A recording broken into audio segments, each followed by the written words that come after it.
What's up, everybody? This is your girl Ericka from the CLASSYIT blog. Man, today's topic is heavy. And you know, I'm excited to talk about this. It's something you've been working on. I've heard you talk about it, but I never got the details. It was always this thing Tim was doing, and I wasn't certain what he was doing. And so my biggest issue is, first of all, congratulations. Thank you. On your premiere. Thank you. Tim had folks wearing all black in 105-degree heat in Texas for his premiere. So I was like, "Ooh, Jesus!" But Tim, tell us the name of your documentary, because Tim is. Listen, if you've been here on the CLASSYIT, you don't know who Tim Jackson is. Tim Jackson is a well-accomplished real estate agent. He was a commissioner. He's done several things. He owns a nonprofit. He works with the children and community. He got Dallas tatted up on his arm. Tim, talk to us. What is the name of your documentary? Well, first things first, as always, thank you for having me back. Shout out to the CLASSYIT community. I've never seen anybody support people like they support you. So, dope community. I love you guys to death. Every time I go somewhere, somebody in CLASSYIT pull up. So, shout out to y'all. Allergies all over the place. Ericka got me sick too. So, but the documentary is called Tim Jackson Presents How to Kill a Black Man. And so what we do is we address some of the systemic and cultural issues that often plague black communities, specifically impacting black men. This isn't a pull up your boots by your bootstraps documentary. This also isn't a point the finger at white people documentary. This is an accountability documentary.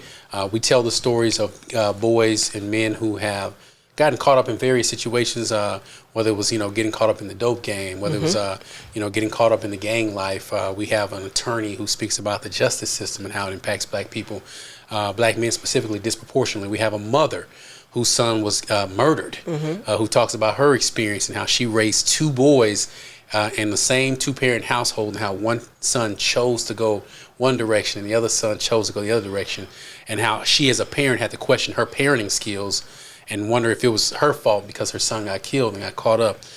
We have an educator who comes and talks about the disparities in the education system, but why it's important, for black parents to have more of a role in their children's education at home. We have a former athlete who talks about how a lot of black men get caught up and they want to be, athletes and be in sports, and they have no professionalism, no discipline.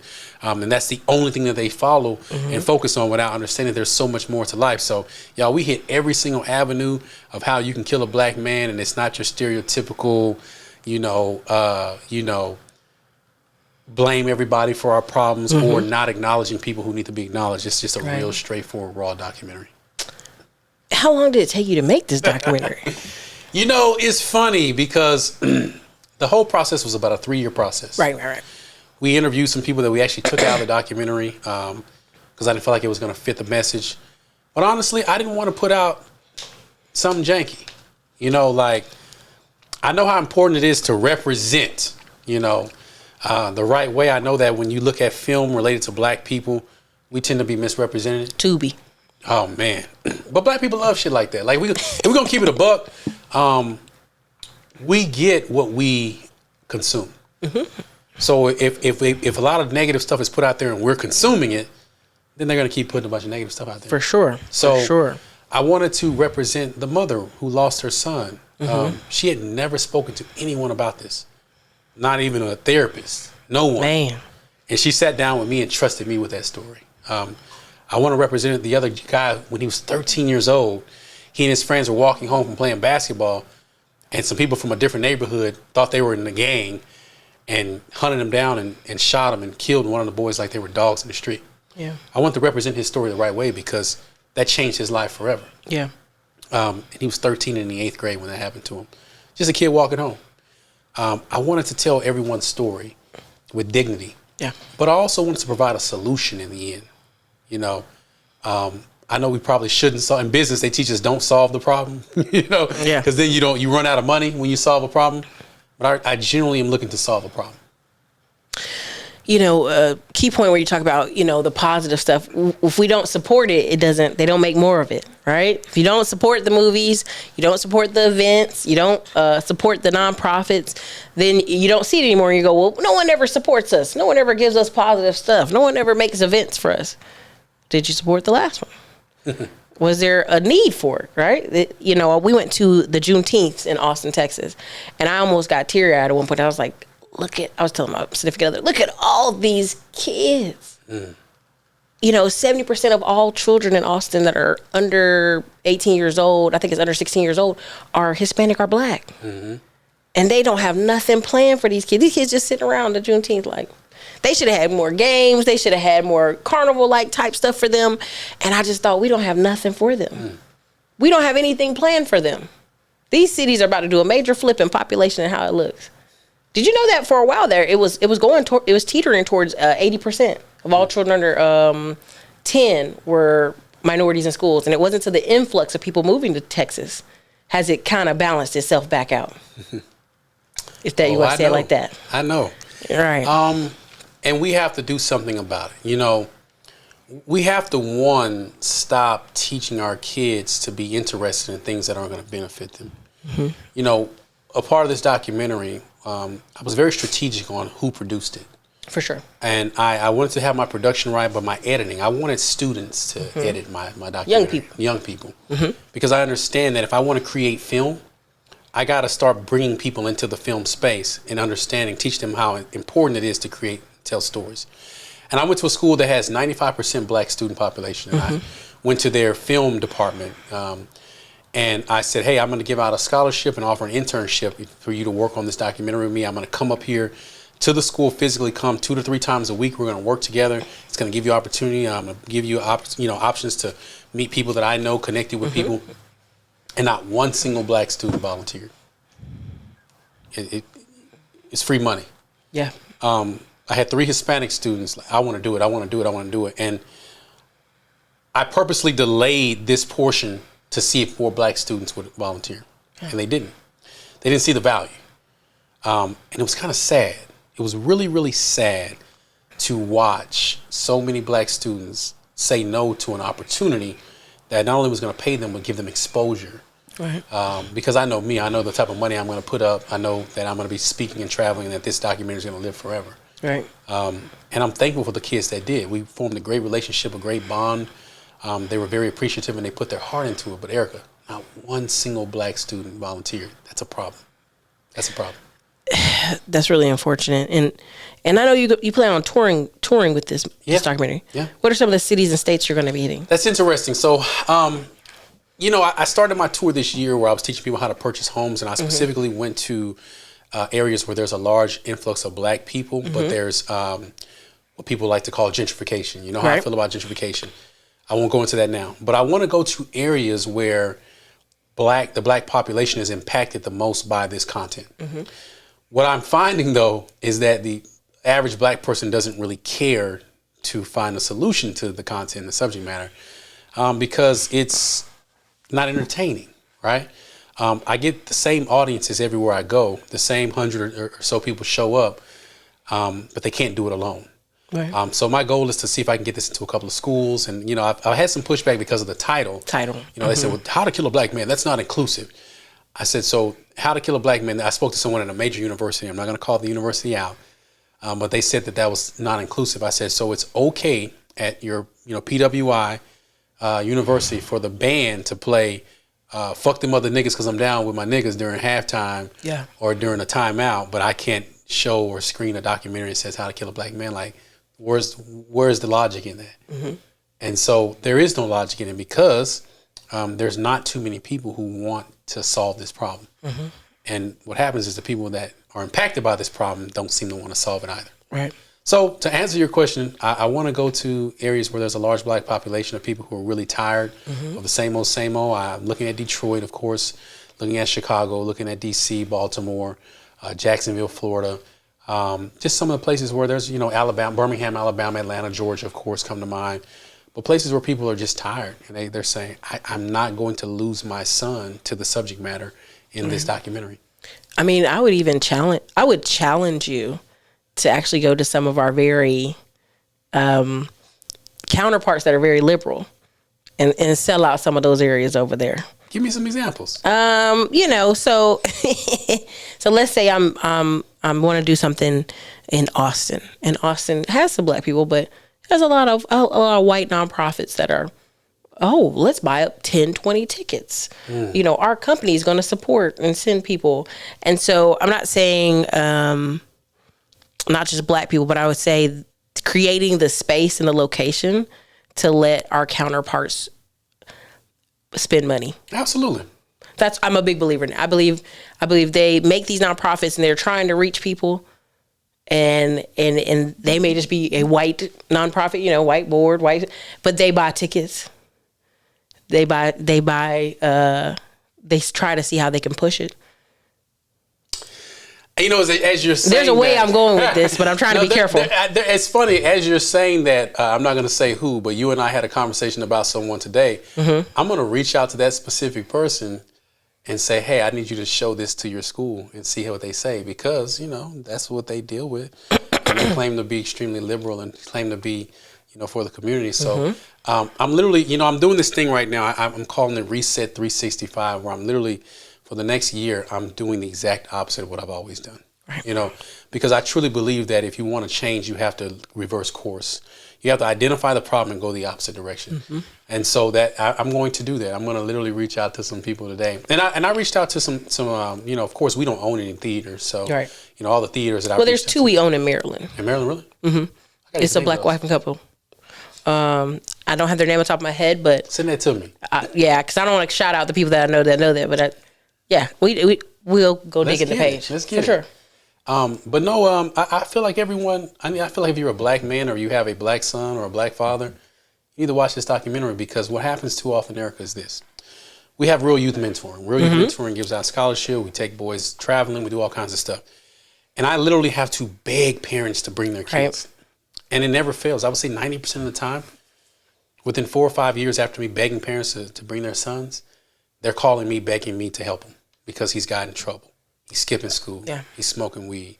He's drinking. He's getting arrested. And it's like, I can't do anything to help you. Like, we were trying to sow this seed in him 5 years ago when he would actually listen. Now, mentally, he's not going to listen to me. My biggest argument, and people get so mad at me, is, and this is because I come from a place where we have 4 girl cousins and 20 boy cousins, and we had group homes. Our uncle owned a group home, 3 of them with boys. That 8 years old to 12 years old, mom, this is the time. Like, this is a whole little testosterone changes, everything like that.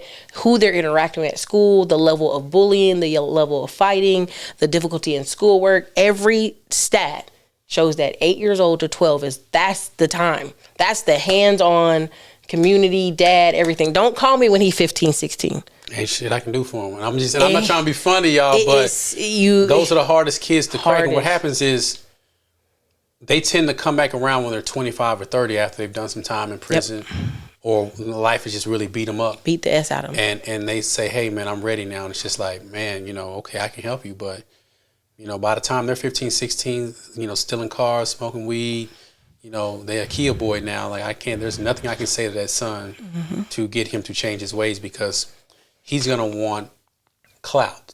You know, he wants the celebrity basketball player to tell him to do this, and that celebrity is not coming. These celebrities don't care about your kids.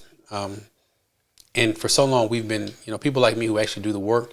I can show you message after message where I have inboxed celebrities and said, name your price. I just need you to come and talk to our kids. You don't even have to talk for longer than 5 minutes. Just show up. Because they listen to you before they listen to me.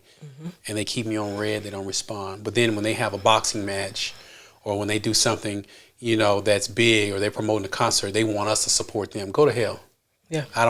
I'm not supporting anyone who won't pour back into the community that they're claiming. Yeah. Go to hell. Yeah. That's where I'm at with it. We worship these guys too much, and they don't give a damn about us. Yeah. They don't give a damn that your son, you know, here we had this kid by the name of Timothy Simpkins here in Texas, where he took a gun to school, and he got into a fight, and he got his brains beat out of him, and he pulled out a gun and shot the kid who beat him up. Yeah.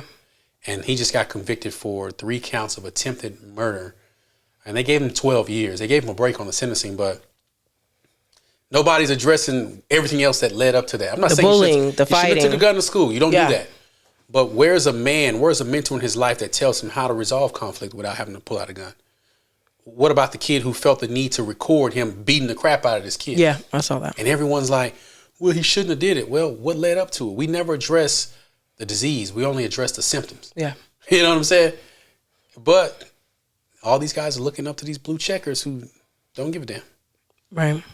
I mean, and here's the problem with that. The reason I kept saying the 8 to 12 is so important is because from 17 to 25, we lose them on the sports track. Sports, music, I'm going to be a rapper, I'm going to be a musician. They doing that for years now. They 25. They're like, I'm running out of money. I'm running out of roadway, right? Now I want to go back and do this. Well, now you got to start at the bottom where you were 18. You know what I mean? 7 years ago when you would have started at the bottom. You got to do the entry level job. You got to do the entry level everything. Even though you went out, you did this track, you torched it. Now to get you back on track, you're going to have to start from scratch. And nobody was there. I remember telling, we told several family members, we'll pay for you to go trucking. Because every family member goes in the military, except for the ones that do what? Get something on their record. Hey, we can't waiver you out of that. But guess what? We'll pay for you to go trucking. We'll pay for you to go to school. The military is a lick. I think more black people need to understand that the military is a lick. You can literally get paid for the rest of your life based on your military service. Depending on your, if you get injured, if you have a disability. I mean, even a person that does 4 years in the military can get some type of disability compensation for something. 15%. Even if it's 15, 20, or 30%, that's free health care for the rest of your life. Like, you have to think about, and the military isn't for everyone. I'm not advocating. I'm not a recruiter. But what I'm saying is that you come from nobody goes to the military when everything's going right in their life either. Like, they don't wake up and say, oh, shit is perfect. Let me sign up. No. Yeah. What happens is, we don't see that is an opportunity. And the way the world is going, that's going to probably be the only job we have. Well, there's 700 jobs in the Army. And so when I start hearing people going, I don't want to be a cook or a janitor, baby, there's 700 jobs. They all get paid the same. If your uncle is a janitor in the military, that's because he didn't study for the ASVAB. Okay, baby, he chose that. You could choose it. They all get paid the same. That's true. They get paid by their ranking.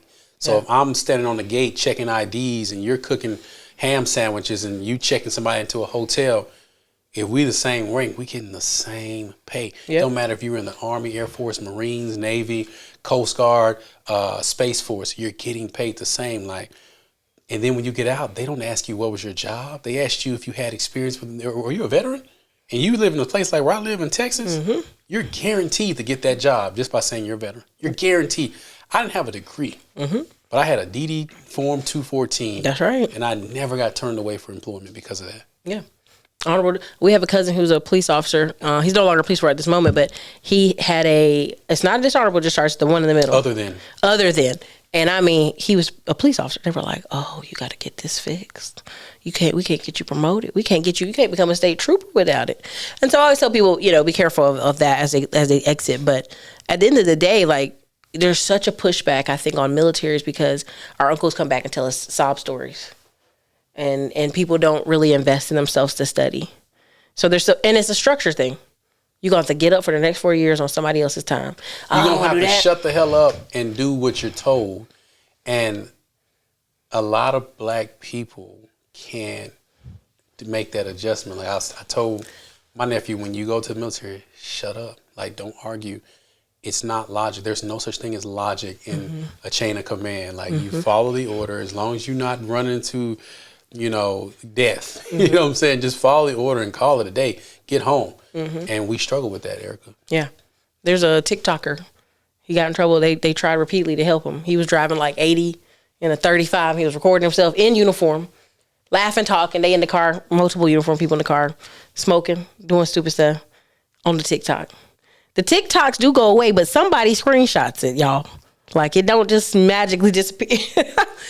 And so, he's arguing on TikTok every day. I can't believe they're trying to do this to me. And he's just telling everybody what they're doing to him every day. And they're like, we done told you, get off the internet. And so, sure enough, he's like, they're trying to dishonorably discharge me. Can y'all believe that? Yes.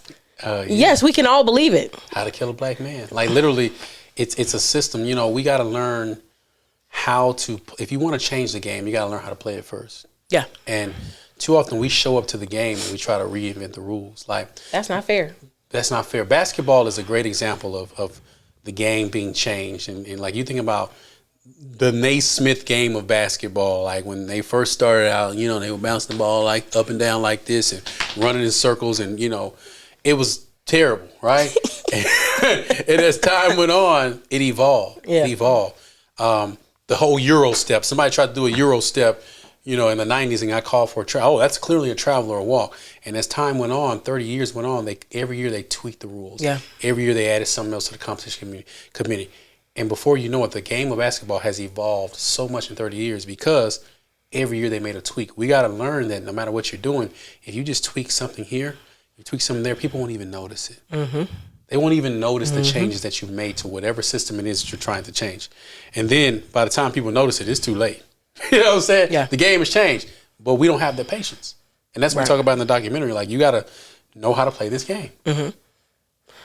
Well, you know, and I wish you much success on this documentary. The links are everywhere. We're going to share it on the community wall all month long.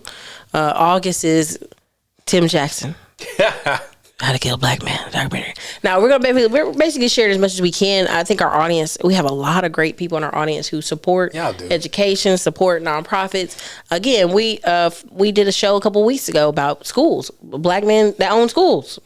Like, there's plenty of them. So many of them. So many. So we don't have to focus on ones who don't. We can focus on the ones who do. And hopefully you get to sell out all the cities you want to do. You know what? The goal with this is to create a space where black men can come to learn different trades and learn different aspects of business. I'm in the process right now of looking to acquire my first commercial property. And it's really interesting. The property that I want, that I have my eye on, is a $4.2 million property. I can probably get it for 3.9, 3.8. It needs a lot of work to it. But just, you know, for that property on its own, I gotta, if I were to do that with a traditional, whatever type of loan they have, I got to put 20% down. You know what I'm saying? So, I mean, that's damn near $1 million. You know what I'm saying? Just to put down, I have to have in liquid. The payment is going to be a large amount of money. But I know me, I'm always going to find a way to get it done. I mean, I probably have to find a smaller building. That's probably. And you could build one from scratch. I can build one from scratch. Then you have to think about the zoning and stuff like that, which I know. But, you know, I want to encourage people to purchase the documentary because that's where the money's coming from. Every time I put something up to help people, I give you an opportunity to support me. I create something, you pay for it, that money goes to help people. Yeah. So, you know, anyone who knows me knows I'm not the flashy type. Yeah. I've made my money, guys. I can go away tomorrow and you'll never see me again. Yeah. And I'll be good. Be on the islands, living. I promise you I'll be good. But if I'm really trying to solve this problem, I don't want to ask you for money. I want to give you an opportunity to purchase something that's going to change your life and change the lives of others around you. And knowing that what you paid for that is actually being placed into a situation to create something that's going to stop the problem. So that's what it's about, y'all. Check it out. You're going to love it. Man, get you some tissue. Be ready for one part. You're going to be crying. A little bit. You're going to be crying. Even if you're a man. It was grown men at the premiere crying. Yeah. Grown men were crying. Yeah. Well, Tim, you know, listen, salute. I'm excited. Excited to share this with everybody. Listen, you guys, we're going to have the links up everywhere. Don't listen, support. It's like $3. It's like $19 or something. It's $13.99. $13.99. Yeah. Listen, you going to do that at Starbucks this week anyway, y'all. Do that at Starbucks. You going to get your drink and your snack. And also understand the subject matter. I'm having issues with getting it put on your favorite platforms like, you know, iTunes, was it Apple Movie, Amazon. It's taking forever to get approved because of what I'm talking about. If I was shucking and jiving and doing a comedy show or making black people look bad, it would have been approved 3 weeks ago. Yeah. Guys, support it. It's on Vimeo right now. Ericka's going to post all the links. Direct to consumer, you guys. You can watch it from your phone, tablet. You can stream it you can cast it to your computer, cast it to your television. Like, support this, you all. Like, we can't keep blaming other people for the problems that we're allowing to stay in rotation. We got to start solving our own problems, you know? So please support it. So what's the next six documentaries you're gonna do? Because most people don't just do one. They got an arc they trying to plan out. So I got a documentary. I want to focus. I want to focus on talking about the relationship between black boys and sports, and how when you go to a school and ask a black boy what he wants to be when he grows up, 99% of them will tell you that they want to play a sport, and how dangerous that is to black men to only focus on. One, a career field that if you make it, which you have less than a 1% chance of making it professionally, your life expectancy within that sport is 3 years. So what are you going to do for the rest of your life? Yeah. So we got to talk about that. I want to talk about the role that many of us play in being stagnant. Like not being able to have conversations about things that we should talk about. You know, you can't say certain things out loud. The culture that black people have where we suffer in silence, right? You know, an Ericka and a Tim can have conversations, and then it's not white people or Asian people or Hispanic people that come and attack us. It's other black people that say, you shouldn't say that because of this. Or how, you know, when things don't directly impact you in that moment, you dismiss it as irrelevant, and you dismiss the messenger who's telling you, but yeah, you're different. You're that 1% that actually made it, but 99% of us are over here struggling. Like, I want to talk about that culture. I want to talk about the culture within the culture that we subscribe to for so long that's killing us. Listen, a young man came to me in Austin and was like, man, I just need $20K for a studio. And at the time I was like, what am I gonna do with a studio? And I had the $20K, didn't even think about it. But I encourage people to support the art, support the people putting out the message, because you know what, 10 years from now when it's on PBS, 10 years from now, because the TV needs you. They need something. They need some content, right? People will look back and be like, well, I could have did that. No. Did you put the time in? Did you record? Did you have the topic? So I salute you, because that's, I mean, for a long time, I know you're like, I got this thing I'm working on. I'll be like, what the thing is? I'm working on this thing. And you're like, okay, Tim, what is it? So I salute you because you kept it tight. You didn't let nobody, you let me kind of know, but it was just out there. There's this thing I'm working on. And so salute you. If you do that again, I'll know it's another documentary in the works. Let's do it. Okay. You guys, this is your girl Ericka from the Classy Climb blog. Thank you so much for being here. And you guys, let's go out and give Tim Jackson all the support we can. Check your links. Also, we're going to send it out to our 15,000 Classy Climbers on our email list. You guys, let's hit those links up. Let's support this film. And I hope you guys enjoy. Thank you, Tim, for your time. Thank you.